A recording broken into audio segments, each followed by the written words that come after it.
Lu Chengyuan berkata dengan tenang, torpedo raksasa Shishok 4 memang merupakan senjata super bawah laut terbaru milik kami. Namun, tidak ada bukti bahwa torpedo itu diluncurkan dari kapal perang kami. Setelah kiamat, aktivitas manusia di lautan dibatasi oleh monster laut dalam. Akibatnya, semua kekuatan angkatan laut besar terdampak dan banyak kapal perang serta kapal selam yang hilang. Lu Chengyuan berdeham sejenak. Jadi, kapal perang yang meluncurkan torpedo raksasa itu adalah kapal yang kami hilangkan. Keributan pun pecah di tempat itu. Alasan ini terdengar terlalu mengada-ada, dan tak seorang pun mempercayainya. Namun sayangnya, kemungkinan ini memang secara teori bisa saja terjadi. Lu Chengyuan memandangi semua orang, dan dengan hati-hati menjelaskan apa yang telah terjadi. Segalanya sudah jelas.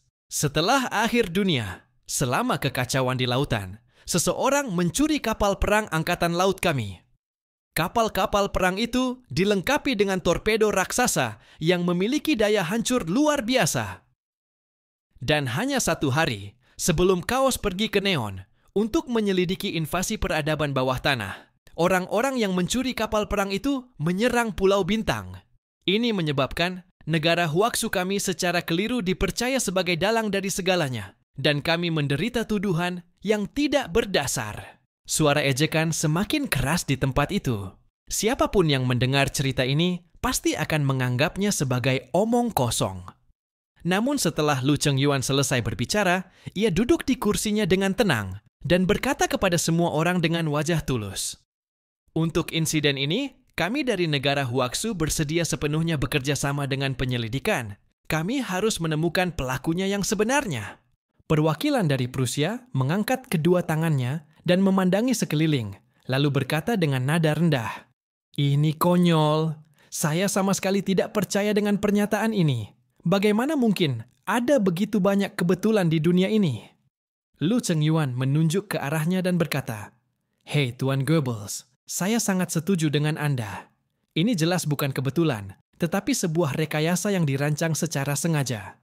Seseorang sedang menggunakan kondisi ini untuk mencoba mencemarkan nama baik negara Huaxu kami." Pusat konferensi menjadi semakin riuh, meskipun sebagian besar orang percaya bahwa apa yang dikatakan Lu Chengyuan tidak benar. Terutama para perwakilan di bagian tengah meja bundar, mereka sangat memahami masalah ini. Namun, tidak ada yang memiliki bukti yang pasti, sehingga pada akhir pertemuan, masalah ini pun tidak dapat dibahas lebih lanjut. Tak seorang pun peduli dengan kerugian yang diderita oleh Neon, karena memang benar bahwa mereka berkolusi dengan peradaban bawah tanah. Namun, perwakilan dari Columbia tetap berkata kepada Lu Chengyuan, "Tuan Lu, kami bisa tidak menuntut insiden ini, tapi saya harap Anda bisa memahami satu hal." Ia meletakkan pena emas Parker di atas meja, menatap mata Lu Chengyuan, dan berbicara dengan nada serius. "Wilayah Pulau Bintang sekarang juga dijaga oleh Angkatan Laut Columbia. Jangan menganggapnya sebagai milik Anda. Wilayah tempat peradaban bawah tanah itu berada adalah harta karun yang sangat besar. Jika Anda berencana untuk mengambil semuanya untuk diri sendiri, saya bisa memastikan Angkatan Laut Columbia tidak akan pernah setuju." Pada akhirnya, ini hanyalah perebutan kepentingan.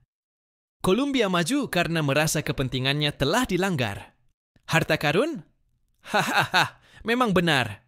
Tapi Tuan Kruber, tolong ingat, selain harta karun, dunia yang tidak dikenal itu juga menyimpan bahaya besar.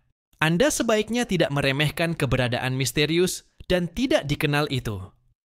Kruber menyeringai, ekspresinya menunjukkan sedikit rasa meremehkan. "Terima kasih atas peringatannya. Tapi ini tidak akan menakuti saya.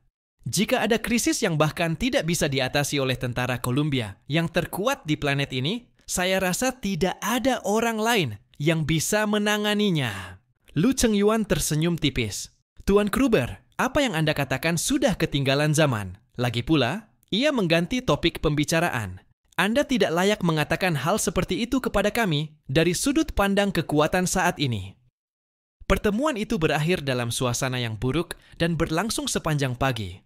Sebagian besar waktu dihabiskan hanya untuk saling menyerang secara verbal atau bahkan sekadar bertengkar. Namun, seperti semua pertemuan di dunia ini, isu besar tidak pernah diselesaikan dalam pertemuan, dan hanya isu kecil yang bisa dibahas dalam forum resmi. Karena adanya peradaban bawah tanah dalam insiden ini, tidak peduli apa yang dilakukan Zhang Yi dan timnya, semuanya sah dan masuk akal. Oleh karena itu, negara-negara seperti Kolombia hanya bisa mengancam dengan cara yang lemah. Lu Chengyuan sudah tidak terkejut dengan hal ini, dan tentu saja tidak akan takut kepada mereka. Setelah pertemuan, ia segera pergi ke pusat komando untuk melapor kepada Qin Shigong, komandan tertinggi wilayah Shengjing. Setelah mendengarkan laporannya, Qin Shigong hanya mengangguk ringan tanpa memberikan komentar lebih lanjut. Setelah Lu Chengyuan pergi, ia mengerutkan kening dan berkata, "Anak liar dari distrik Jiangnan itu benar-benar nekat dan menimbulkan masalah di mana-mana." Yang dimaksud dengan anak liar itu tentu saja Zhang Yi. Dia juga satu-satunya mutan tingkat Epsilon di seluruh negara Huaxu yang belum berada di bawah kendali resmi hingga kini. Karena Zhang Yi tidak bergantung pada wilayah manapun untuk pertumbuhannya, pengaruh wilayah terhadap dirinya sangat lemah. Bahkan bisa dikatakan bahwa di wilayah Jiangnan, Zhang Yi adalah penentu segalanya, dan Zhu Zeng sama sekali tidak berani menentang perintahnya. Namun hal ini justru menimbulkan masalah bagi pihak lain. Misalnya, Zhang Yi sebelumnya membawa para mutan pergi ke wilayah barat daya. Secara prinsip, ini telah melanggar prinsip dasar bahwa satu wilayah tidak boleh mencampuri urusan wilayah lain. Selain itu, kali ini ketika ia pergi ke Neon, ia tidak memberitahu kota salju maupun Shengjing terlebih dahulu. Ini bukan perkara kecil. Jika tidak hati-hati, hal ini bisa memicu konflik di tingkat internasional. Qin Shigong adalah seorang prajurit profesional, dan ia tidak menyukai kekuatan besar yang tidak bisa dikendalikan. Saat ini, kinerja Zhang Yi memang sangat baik, tetapi tidak ada jaminan bahwa suatu hari nanti, pendekatannya yang nyeleneh tidak akan berdampak pada kepentingan wilayah atau bahkan seluruh negara Huaxu. Sebagai komandan tertinggi dari wilayah terbesar di negara Huaxu, Qin Shigong tidak bersedia menerima kemungkinan itu. Mengingat hal ini, ia mengambil mantel militernya, mengenakannya, dan berjalan menuju kuil bumi. Qin Shigong menembus badai salju dan melintasi alun-alun besar yang terbuat dari batu bata biru, lalu tiba di bawah atap kuil bumi. Ia menghentakkan kakinya di depan pintu, dan serpihan salju di bajunya jatuh ke tanah dan membentuk gundukan kecil. Setelah dilaporkan oleh pelayan, ia pun masuk ke tempat tinggal Houtu, Dewi Pelindung Shengjing. Di dalam ruangan yang diselimuti kain kasa, Houtu sedang duduk di antara patung-patung bayinya, mengenakan piyama hitam dan tampak sepasang kaki kecil seputih giok. Rambut hitam panjangnya terurai seperti sutra, hampir menutupi seluruh tubuhnya. Mata hitamnya kini menatap sepotong kayu cendana di tangannya, dan ia sedang memahatnya dengan hati-hati menggunakan pisau pahat di tangan kanannya. Boneka kayu di tangannya sudah mulai terbentuk. Jika diperhatikan lebih dekat, akan terlihat bahwa boneka itu sangat mirip dengan yang Xin-Xin. Qin Shigong muncul di luar tirai tipis. Guan Longyue bahkan tidak mengangkat kepalanya dan berkata dengan tenang, "Jenderal Qin, ada urusan apa hingga Anda datang ke sini?" Qin Shigong berpikir sejenak lalu berkata padanya, "Yang Mulia Houtu, apakah Anda memiliki cara untuk mengendalikan kaos di wilayah Jiangnan?" Guan Longyue menghentikan pisau ukir di tangannya ketika mendengar kata kaos. Apa dia melakukan hal lain lagi? Suara dingin keluar dari mulutnya. Qin Shigong mengibaskan tangannya dan berkata dengan suara dalam, "Dia terlalu gegabah. Terakhir kali dia pergi ke wilayah barat daya tanpa izin, seluruh wilayah itu menjadi kacau balau dan situasinya berubah drastis. Kali ini, dia pergi ke Neon lagi dan nyaris menyebabkan insiden internasional besar. Apa yang dia lakukan sangat tidak terkendali, dan kekuatannya saat ini sungguh menakutkan. Jika ada orang di Huaxu yang bisa menekannya, aku khawatir hanya kau dan Ksitigarbha yang mampu. Tapi Ksitigarbha tidak bisa meninggalkan sisimu, dan kemampuan Hundun sangatlah aneh. Bahkan orang dengan indeks kemampuan lebih tinggi darinya belum tentu bisa mengendalikannya.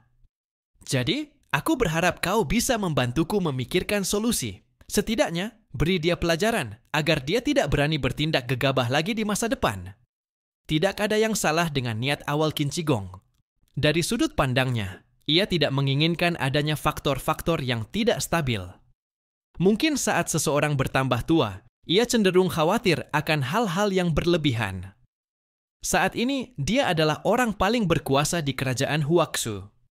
Jika suatu saat Huaxu dibangun kembali, ia bahkan memiliki peluang terbesar untuk menjadi panglima tertinggi di Distrik 6.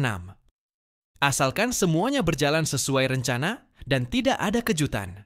Guanlong Yue tidak banyak bicara setelah mendengar ini, tapi hanya bertanya, "Lalu bisakah kau mengambil sampel biologis darinya?" Nada suara Qin Shi Gong terhenti. Mengambil sampel biologis dari Zhang Yi? Mungkin hal itu memungkinkan di masa lalu, tetapi sekarang, siapapun yang berada di puncak kekuatan pasti akan sangat waspada terhadap orang lain. Kemampuan para mutan sangat beragam, tetapi syarat penggunaannya pada dasarnya jatuh ke dalam beberapa jenis tetap. Menggunakan jaringan tubuh atau barang pribadi target sebagai media. Seperti kemampuan Angel of Desire Arrow milik Yang Xingxin bisa langsung diarahkan ke target. Atau dengan menyiapkan kemampuan pada tempat tertentu terlebih dahulu, menunggu lawan masuk ke perangkap. Seperti itulah kemampuan batu. Syarat untuk melepaskan kemampuan pasti memiliki batasan. Jika tidak, mustahil untuk mengunci target dengan tepat. Kini, semua orang tahu kondisi tersebut dan pasti akan waspada. Apalagi Zhang Yi. Bahkan jika ingin menghubungi mutan top lainnya, mendapatkan setetes darah mereka saja sudah sangat sulit. Qin Shi Gong menyentuh dagunya dan bertanya, "Dengan kekuatanmu, bukankah kau bisa mengaktifkan kemampuan, bahkan tanpa semua itu?" Guanlong Yue menjawab dengan tenang, "Tanpa kepingan teka-teki utama, kemampuanku akan sangat melemah. Dan yang kubutuhkan adalah bagian teka-teki yang paling penting." "Tentu saja," tambahnya, "meskipun aku berada ribuan mil jauhnya sekarang, aku masih bisa menggunakan kekuatanku pada kaos dan melukainya. Tapi itu jelas tidak cukup untuk membunuhnya. Sebaliknya, itu hanya akan membuatnya benar-benar berbalik melawanmu. Apa kau benar-benar menginginkannya?" Mata gelap Guanlong Yue menatap Qin Shi Gong, menembus tirai tipis. Qin Shi Gong terdiam cukup lama dan tampak sangat ragu. Ia berjalan mondar-mandir di dalam aula dengan tangan di belakang punggungnya. Setelah cukup lama, ia tiba-tiba mengernyit dan berkata dengan nada kesal, "Dia memang perlu diberi peringatan. Jangan menyakitinya terlalu parah, tapi setidaknya buat dia sadar bahwa di dunia ini dia tidak bebas dari batasan apapun." Guanlong Yue memiringkan kepala dan rambut hitamnya, yang halus jatuh seperti air terjun. Itu baru omongan yang masuk akal. Ada kilatan nakal di matanya, serta kegembiraan yang sulit dijelaskan. "Baiklah, mari kita coba saja." Setelah ia mengucapkan itu, ia langsung meraih boneka Zhang Yi dari deretan pertama rak kayu di hadapannya. Ia menggenggam boneka itu di telapak tangannya, dan cahaya hitam pekat mengalir keluar dari matanya seperti tinta kental. 2 garis lurus hitam mengalir dari matanya. Kekuatan kutukan yang gelap langsung menyebar ke seluruh tanah, dan ruang di sekitarnya juga langsung menjadi gelap, hanya menyisakan dirinya saja. Ia mengepalkan boneka itu di tangannya dan bergumam pelan. Boneka kecil tidak pernah belajar dari kesalahan. Duduk di rumah, lalu kepalanya jatuh. Kerincing. Dalam kegelapan terdengar suara rantai. Makhluk besar hitam dan putih penguasa kematian berjalan keluar dari kegelapan membawa rantai pengikat jiwa. Boneka itu tiba-tiba berubah menjadi asap hijau dan lenyap, mengalir melalui ujung jari Guanlong Yue dan menyatu ke dalam rantai milik penguasa kematian hitam dan putih itu. Kerincing. Dengan rantai di tangan, mereka semua menatap ke arah tenggara yang jauh. Kemudian, kedua hantu itu saling berpandangan dengan ekspresi yang tidak bisa dibedakan, apakah sedang menangis atau tertawa, dan menghilang ke dalam kegelapan. Waktu telah menunjukkan tengah malam. Zhang Yi telah mempelajari Xinshu selama beberapa hari ini, dan merasa bahwa tulisan ini sungguh luar biasa. Meskipun ia tidak bisa langsung mempelajari bagaimana cara meningkatkan kekuatan supranaturalnya, ia mendapat pemahaman yang lebih jelas tentang arah yang harus diambil. Wang Yangming adalah seorang santo. Tanpa banyak pengalaman dari pendahulunya untuk dijadikan acuan, ia membuat terobosan besar dalam bidang kekuatan supranatural dengan mengandalkan metode mengetahui melalui belajar dari benda. Tapi Zhang Yi bukanlah orang seperti itu. Ia selalu berpikir bahwa dirinya hanyalah orang biasa yang sedikit cerdas dan hati-hati. Wang Yangming sepertinya juga memikirkan hal ini.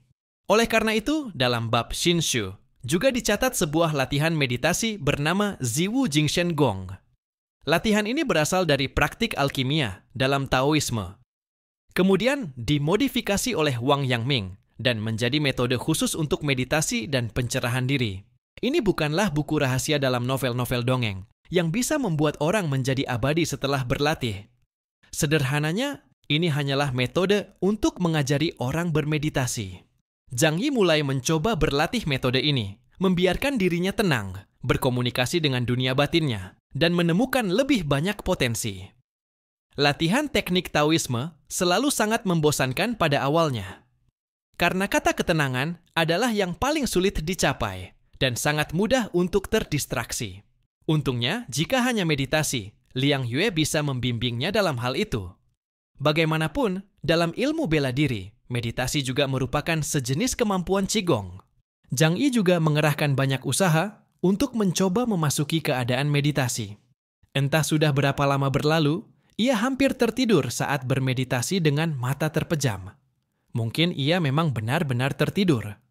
Namun, saat ia membuka matanya lagi, yang ia lihat adalah dunia putih murni yang sangat besar dan luar biasa. Di ruang yang luas, ia melihat tak terhitung titik cahaya menggantung di udara. Sepadat langit malam berbintang, semuanya memancarkan cahaya putih yang lembut. Zhang Yi muncul di lautan hujan cahaya putih ini. Ia juga kehilangan wujud manusianya dan menjadi salah satu dari ribuan titik cahaya. Rasanya seperti sedang mengembara dalam rahim ibunya, dan tempat ini membuat hatinya terasa sangat hangat. Namun, saat Zhang Yi sedang tenggelam dalam perasaan khusus ini, kemampuan melacak segala sesuatu yang dapat meramalkan bahaya langsung membangunkannya dari meditasi. Di dalam ruangan yang sunyi, tak terdengar satu suara pun di malam yang gelap gulita. Namun, di sudut ruangan, dua sosok impermanensi raksasa sedang menatapnya dari atas. Satu berwarna hitam, yang lain berwarna putih, masing-masing memegang tongkat kematian dan rantai pengikat jiwa, dengan ekspresi wajah yang tampak tidak menangis dan tidak pula tersenyum. Pupil mata Zhang Yi tiba-tiba menyusut. Ia pernah melihat kemampuan ini sebelumnya. Guanlong Yue, mutan paling misterius dan, menurut banyak orang, yang paling kuat dari negeri Huaxu saat ini. Houtu! Zhang Yi tidak menyangka bahwa Guanlong Yue benar-benar akan menyerangnya. Banyak pikiran melintas dalam benaknya seketika. Namun, sekarang bukan saatnya untuk berpikir. Karena rantai di tangan impermanensi hitam dan putih berubah dari semu menjadi nyata. Dan lingkaran rantai besi mulai muncul di tubuhnya. Ketakutan akan kematian langsung menyelimuti hati Zhang Yi. Kemampuan Houtu konon adalah pembunuh mutlak. Selama ia mengunci targetnya, tak peduli kemana mereka melarikan diri, pada akhirnya mereka akan mati. Hanya saja, perasaan aneh tiba-tiba muncul dalam hati Zhang Yi. Apakah ini benar-benar kematian yang tak terhindarkan? Tapi mengapa peringatan bahaya yang diberikan oleh jejak segala sesuatu tidak terlalu kuat? Seolah-olah ia bisa mematahkan rantai itu hanya dengan mengangkat tangan. Begitu pemikiran ini muncul, Zhang Yi langsung membuka gerbang dimensi miliknya. Ribuan gerbang dimensi tersusun mengelilingi tubuhnya, membentuk puluhan lapisan pertahanan yang tak tertembus. Namun anehnya, gerbang dimensi itu sama sekali tidak berpengaruh terhadap rantai pengikat jiwa. Rantai itu mengabaikan gerbang dimensi dan menembusnya seolah-olah gerbang itu tidak pernah ada. Rantai di tubuhnya semakin mengencang, dan kedua, impermanensi sudah melayang mendekati Zhang Yi. Impermanensi putih mengangkat tongkat kematian di tangannya dan hendak menghantam kepala Zhang Yi. Tubuh Zhang Yi tiba-tiba lenyap dari tempat itu dan langsung memasuki dimensi lain. Setelah kehilangan targetnya, Bai Wuchang terlihat kebingungan dan menatap sekeliling dengan heran. Impermanensi hitam dan putih mulai berputar-putar di sekitar titik tempat Zhang Yi menghilang di dalam ruangan. Karena menurut yang mereka rasakan, Zhang Yi memang berada di simpul ruang itu. Setelah Zhang Yi memasuki ruang dimensi lain, ia mulai tenang karena ia sudah akrab dengan lingkungan ini. Aliran waktu yang abnormal menyebabkan tubuh dan jiwa seseorang benar-benar terpisah di sini. Oleh karena itu, waktu yang dirasakan oleh dunia spiritual berlangsung selama bertahun-tahun. Namun waktu yang dialami tubuh secara nyata tidaklah lama. Meski hal ini menyebabkan siksaan mental bagi seseorang. Namun setelah terbiasa, ia bisa memanfaatkan perbedaan waktu di dalam dan luar untuk berpikir. Houtu menyerangku. Dia berani menyerangku. Sial! Sial! Zhang Yi mengutuk dalam hatinya ribuan kali. Sial, tidak ada dendam mendalam antara dirinya dengan wilayah Shengjing atau Guanlong Yue. Mengapa pihak lain menyerangnya? Namun, dibandingkan dengan saat pertama kali melihat pancung neraka, kekuatan mengintimidasi impermanensi hitam dan putih kali ini jelas jauh lebih lemah dari waktu itu. Yang paling penting adalah firasat bahaya kematian yang selama ini selalu bekerja. Kali ini tidak terasa. Mereka belum mengumpulkan seluruh potongan informasi tentang diriku, jadi mereka belum bisa membunuhku sepenuhnya. Kalau begitu, untuk apa menyerangku? Menyakiti aku? Apa gunanya? Zhang Yi melihat ke rantai yang membelenggu tubuhnya. Bahkan setelah melarikan diri ke ruang dimensi lain, rantai itu tetap memanjang dari simpul-simpul ruang. Kekuatan hukum bisa melampaui waktu dan ruang, seperti teori keterikatan kuantum. Zhang Yi berpikir keras. Ia harus memahami situasi saat ini. Apa yang sebenarnya terjadi? Setelah berpikir panjang, ia akhirnya menyadari sesuatu, yaitu ia telah membuat keributan besar kali ini. Sampai-sampai pihak Shengjing mulai merasa tidak senang terhadapnya. Tidak, mungkin bukan hanya Shengjing. Pihak-pihak yang diuntungkan di posisi tinggi selalu khawatir akan muncul pengacau baru yang bisa menggoyahkan posisi mereka. Karena kehadiranku, 4 keluarga kepala suku besar di wilayah barat daya kehilangan status mereka. Para pemimpin wilayah lain mungkin punya pemikiran sendiri tentang hal ini. Terutama Zhu Zeng. Bisa jadi orang ini ingin aku mati? Begitu Zhang Yi memikirkan hal ini, niat membunuh dalam hatinya langsung membara. Selama aku masih berada di wilayah Jiangnan, kekuasaan Zhu Zeng tidak akan pernah stabil. Dia tidak ingin seseorang sepertiku berada di wilayah Jiangnan karena aku terlalu kuat dan sudah jauh melampaui kendalinya. Zhang Yi memikirkan banyak kemungkinan, namun semuanya masih sebatas dugaan karena ia tidak punya bukti. Namun, rantai pengikat jiwa yang melilitnya sangat nyata. Apa yang harus kulakukan dengan benda ini? Zhang Yi mengerutkan kening, merasa sedikit kesal. Ia tidak bisa selamanya bersembunyi di ruang dimensi lain. Cepat atau lambat ia harus keluar. Tapi situasi macam apa yang akan dihadapinya setelah keluar? Pikirannya berputar cepat. Saat itu, ia teringat sesuatu. Dulu, ketika berada di bawah tanah pegunungan Qinling, Guanlong Yue pernah menggunakan boneka terkutuk untuk menghadapi Bai Longzi. Rantai itu membelenggu Bai Longzi, namun dalam sekejap, Bai Longzi mematahkannya. Guanlong Yue pasti belum mengumpulkan semua fragmen informasi Bai Longzi, jadi kemampuannya tidak bisa aktif sepenuhnya, sama seperti ketika ia menggunakannya padaku kali ini. Tapi ini juga membuktikan bahwa pancung neraka bukanlah sesuatu yang tak bisa dipatahkan, selama kekuatanku cukup kuat. Begitu Zhang Yi memikirkan ini, keberanian besar tiba-tiba muncul dalam hatinya. Ia menarik napas dalam-dalam dan menatap rantai pengikat jiwa di sekeliling tubuhnya. Setelah mempelajari dan menafsirkan Xin Shu selama 4 hari, ia mulai memahami dirinya sendiri. Kemampuan khususnya memang tidak meningkat, tetapi pemahamannya terhadap kekuatannya sendiri menjadi jauh lebih dalam. Tak perlu mengejar kekuatan luar secara membabi buta. Paramutan sendiri adalah harta karun yang sangat besar. Kombinasi waktu dan ruang adalah keajaiban agung yang lahir di dunia ini. Yin dan yang mengalir di matanya. Kekuatan waktu di mata kirinya berputar searah jarum jam, sementara kekuatan ruang di mata kanannya berputar berlawanan arah jarum jam. Waktu, ruang. Kekuatan waktu dan ruang. Waktu dan ruang arus balik. Kekuatan tak kasat mata itu langsung diarahkan ke rantai pengikat jiwa. Rantai hitam yang sebelumnya membelenggu Zhang Yi dengan erat, tiba-tiba mulai menghilang seperti debu dalam sekejap. Rantai pengikat jiwa yang membelenggu Zhang Yi dengan cepat menghilang, dan bersama dengannya, sosok penguasa hitam dan putih di dalam ruangan juga lenyap seperti abu yang ditiup angin. Zhang Yi mengulurkan salah satu tangannya dari kehampaan, merobek celah di ruang angkasa, dan dengan hati-hati berjalan keluar dari dimensi lain. Kemampuan menelusuri jejak segala sesuatu membantunya memprediksi apa yang akan terjadi di dunia luar, sehingga ia menyimpulkan bahwa krisis telah terselesaikan dan kembali. Meskipun krisis telah selesai, punggung Zhang Yi sedikit basah oleh keringat. Jika saja ia tidak memperoleh banyak hal selama perjalanannya ke wilayah Barat Daya dan Edo, kekuatannya saat ini tidak akan mengalami peningkatan berkelanjutan dan mencapai tingkat sekitar 23.000 poin.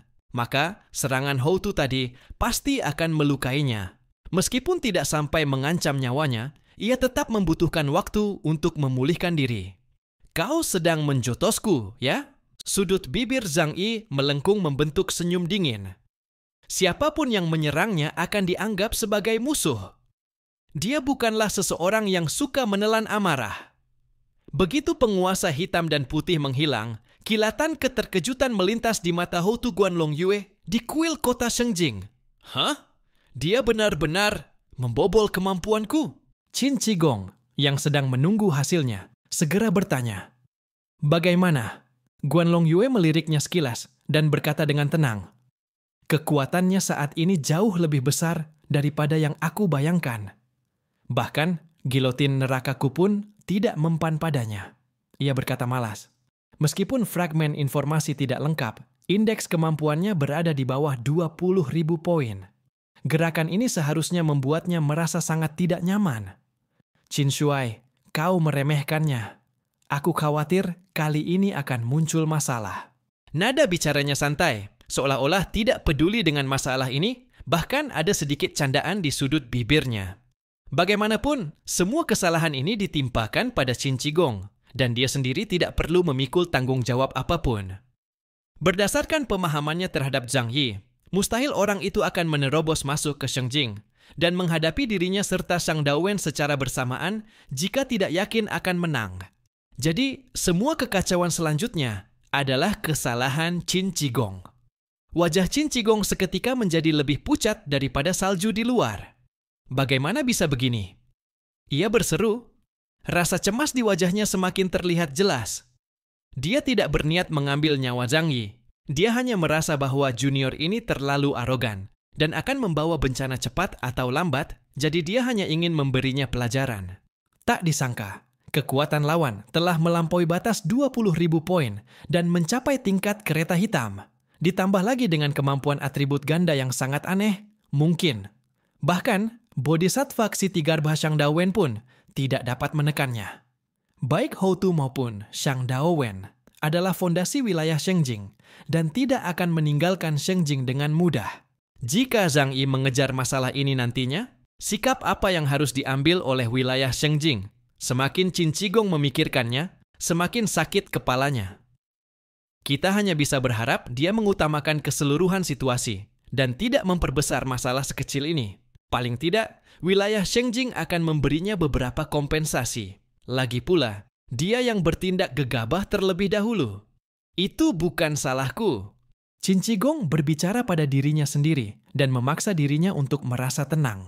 Namun senyum geli di wajah Guanlong Yue menunjukkan bahwa dia menyadari kepanikan Qin Qigong. Hanya ada beberapa mutan tingkat kereta hitam di seluruh negeri Huaxu. Saat ini, Zhang Yi bisa berjalan dengan kepala tegak kemanapun ia pergi. Bahkan kekuatan wilayah pun harus memberinya penghormatan. Seperti yang dikhawatirkan Qin Qigong, Zhang Yi memang tidak berniat membiarkan masalah ini begitu saja. Ia adalah seseorang yang sangat peka terhadap bahaya. Segala hal yang dapat mengancam nyawanya akan ditanggapi dengan sangat serius olehnya. Dalam benak Zhang Yi, ia telah membayangkan berbagai kemungkinan, bahkan termasuk kemungkinan wilayah Shengjing dan wilayah Jiangnan bekerja sama untuk melenyapkannya sebagai faktor tak stabil. Tentu saja kemungkinan ini sangat kecil. Bagaimanapun, seorang petarung tingkat kereta hitam sangat penting bagi negara. Namun, Zhang Yi adalah seorang peramal krisis dan tidak akan mengabaikan satu kemungkinan pun. Ia mengamati ke segala arah dengan tatapan dingin, dan medan pikirannya sepenuhnya diperluas.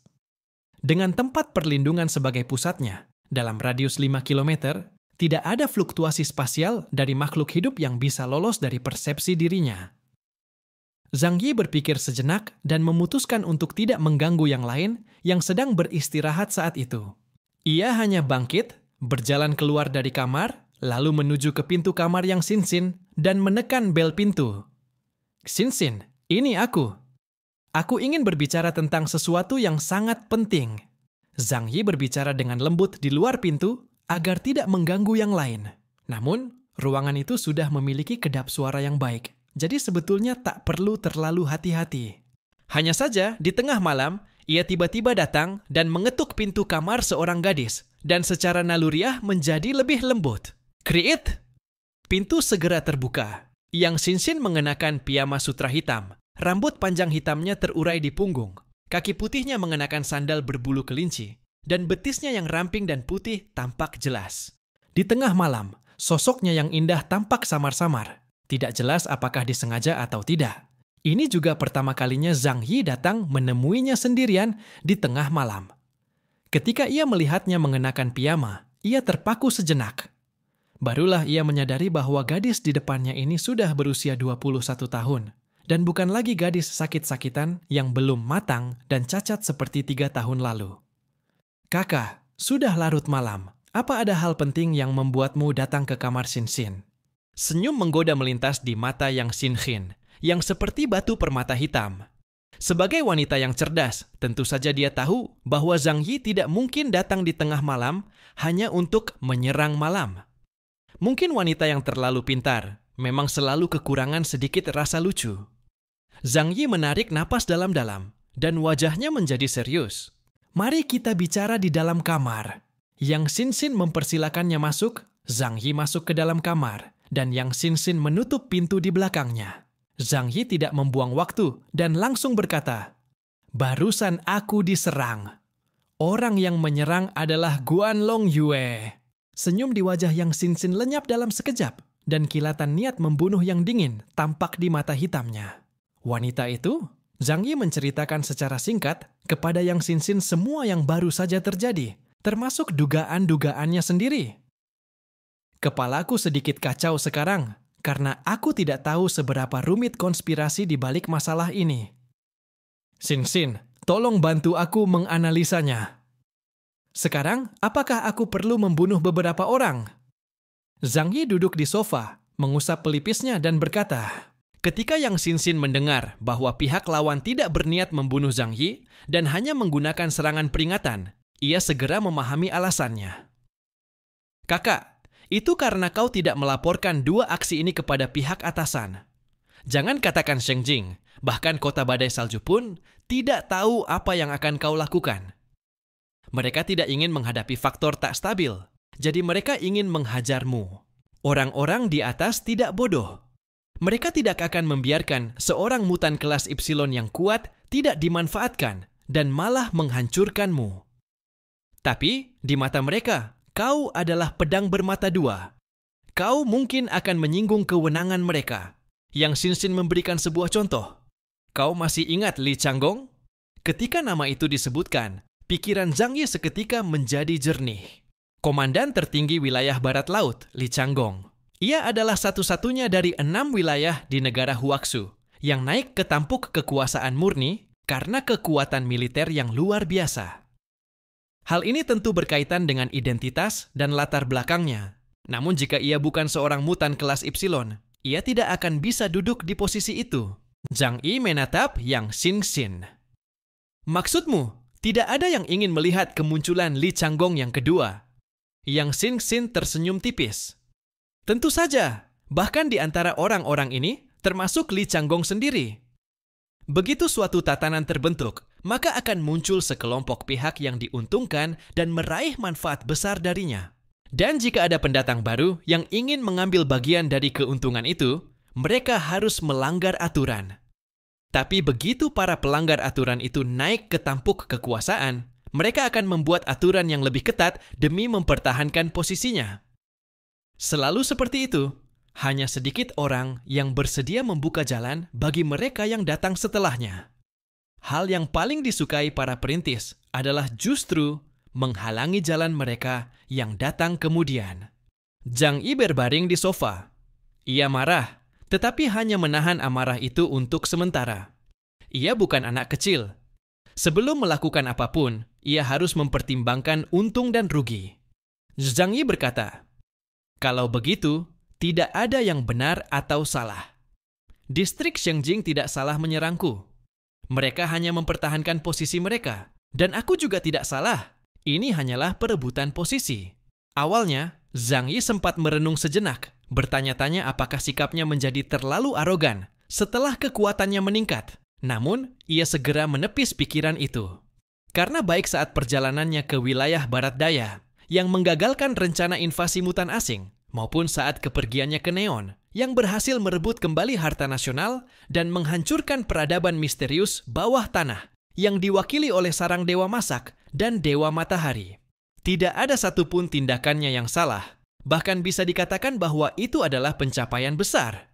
Jika hal itu dilakukan atas nama suatu wilayah, maka itu adalah keadilan mutlak. Jadi, tidak ada yang salah dengan apa yang dilakukannya. Hati Zhang Yi menjadi tenang, dan keyakinannya tumbuh, karena ia tahu bahwa dirinya berada di pihak yang benar. Maka dari sudut pandangnya, pihak yang salah adalah Shengjing. Ia tidak perlu memikirkan dari sudut pandang pihak lain. Sekarang, ia hanya perlu memanfaatkan situasi ini secara terbuka dan merebut keuntungan. Aku mengerti. Kalau begitu, sudah saatnya untuk bertindak dan membungkam orang-orang yang tidak puas denganku. Zhang Yi mengepalkan tinjunya. Hingga hari ini, hanya sedikit orang di seluruh negara Huaxu yang mengetahui kekuatan sejatinya. Dalam waktu setengah tahun, ia telah bolak-balik antara wilayah Barat Daya dan Neon, dan sumber daya yang diperolehnya telah membuatnya menjadi seorang petarung terkuat dengan indeks kemampuan mencapai 23.000 poin. Kecepatan peningkatan ini sungguh sulit dipercaya bagi orang lain, karena ia hampir tidak menggunakan sumber daya wilayah manapun untuk melatih dirinya. Paling-paling ia hanya bertukar material dengan wilayah Jiangnan. Zhang Yi berdiri dan berkata dengan tenang, "Mereka telah memberiku peluang untuk memanfaatkan masalah ini. Aku harus menunjukkan kemarahanku agar semua orang tahu bahwa aku bukan buah lunak yang bisa diinjak seenaknya." Ia tidak mengalami kerugian apapun. Sebenarnya, amarah di dalam dirinya pun tidak begitu besar.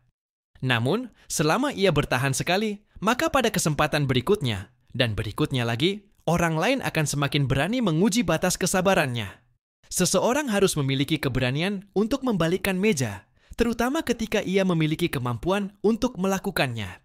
Tuan Luxun pernah berkata, "Jika kau membuka sebuah jendela di sebuah ruangan, banyak orang akan datang dan menghentikanmu.